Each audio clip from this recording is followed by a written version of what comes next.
is a special weather statement from the National Weather Service. Strong thunderstorms will impact northwestern Huron, Ottawa, central Seneca, Erie, and eastern Sandusky counties through 6:45 p.m. Eastern Daylight Time. At 5:59 p.m. Eastern Daylight Time, Doppler radar was tracking strong thunderstorms along a line extending from 6 miles northwest of Port Clinton to 7 miles east of Fostoria. Movement was northeast at 40 miles per hour. Hazard: wind gusts up to 50 miles per hour. Source: radar indicated. Impact: gusty winds could knock down tree limbs and blow around unsecured objects.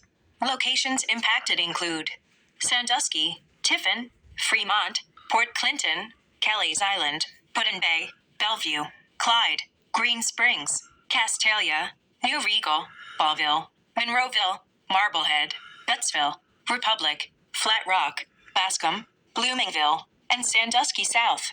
If outdoors, consider seeking shelter inside a building. A severe thunderstorm watch remains in effect until 9 p.m. Eastern Daylight Time for northwestern Ohio.